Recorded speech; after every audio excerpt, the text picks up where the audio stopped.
এটা খাচ্ছি আপনাদের সামনে। অনেক মজা। তো আমি মিড ডেতে আজকে কি খাবো সেটা আপনাদের সাথে শেয়ার করবো। যেহেতু আমি 2 দিন থেকে ওয়াটার ফাস্টিং আছি। ওয়াটার ফাস্টিং কিন্তু 2 প্রকার, একটা হলো ফুড ওয়াটার ফাস্টিং, একটা হলো ড্রাই ওয়াটার ফাস্টিং। তো ওয়াটার ফাস্টিং আপনি কোনটা করবেন সেটা আপনার চুজেবল।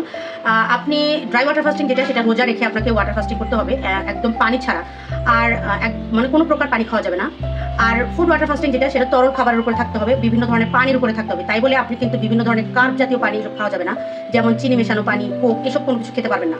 তো আপনি ওয়াটার ফাস্টিংয়ের সময়, ফুড ওয়াটার ফাস্টিংয়ের সময় বিভিন্ন ধরনের জুস খেতে পারেন, যেমন ফলের জুস করে খেলেন, কোনো উইদাউট সুগার। আপনি শসা, গাজর এসব মিক্সড করে একটা জুস করে খেলেন। তো তারপরে লেবু পানি খেলেন, চিয়া সিডের পানি খেলেন। তারপরে আপনি এটাও খেতে পারেন, যেমন যে কোনো চা, আপনি আদা চা, তারপরে মশলা চা, তারপরে বিভিন্ন ধরনের মশলা মিক্স করে যে চাটা বানায় এসবও খেতে পারেন। রোজেলা চা খেতে পারেন, আপনাদের যেটা খুশি সেটা খেতে পারেন।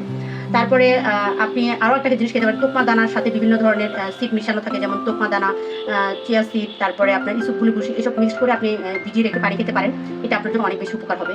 তো আপনি যখন 16 থেকে 18 ঘন্টা বা 20 ঘন্টা ওয়াটার ফাস্টিং করার পর আপনি যখন ফাস্টিংটা ব্রেক করবেন, ফাস্টিং ব্রেক করার সময় আপনি কিন্তু কোনো ধরনের কার্ব জাতীয় খাবার খাওয়াই যাবে না। হ্যাঁ, কার্ব জাতীয় খাবার খাবেন না। আপনি পুষ্টিকর স্বাস্থ্যসম্মত শাক সবজি, এইসব মাছ, ডিম, দুধ এসব খেতে পারবেন। তবে দুধটা একটু পরিমাণে কম খাবেন, এটাতে প্রচুর পরিমাণে সম্ভবত আমার যেটা মনে হয় ফ্যাট ক্যালোরি আছে, হাফ গ্লাস খাবেন। তো খেজুর, মানে বিভিন্ন এক কথায় স্বাস্থ্যকর খাবার, এক কথায় পুষ্টিকর খাবার আপনাকে খেয়ে আপনাকে ফাস্টিংটা ব্রেক করতে হবে। তো আমি আজকে যেটা করব সেটা হচ্ছে, আমি একটা জুস বানাবো, এক প্রকার স্মুদি বলা চলে।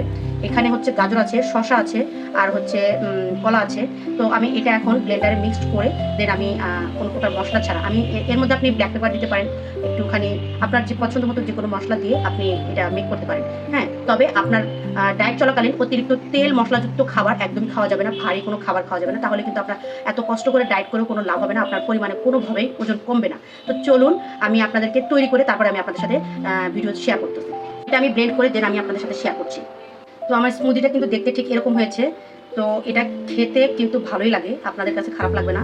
তবে আমি কিন্তু এখানে কোনো প্রকার চিনি ব্যবহার করি, যেহেতু কলা আছে সেখানে আপনার মিষ্টিটা লাগবে। আমি সামান্য একটু লবণ এবং ব্ল্যাক পেপার ইউজ করেছি, আপনারা চাইলে স্কিপ করতে পারেন, সরাসরি র বানাতে পারেন। তবে লবণটা দিলে আপনার মানে স্বাদের ব্যালেন্সটা চলে আসে, ঠিক আছে?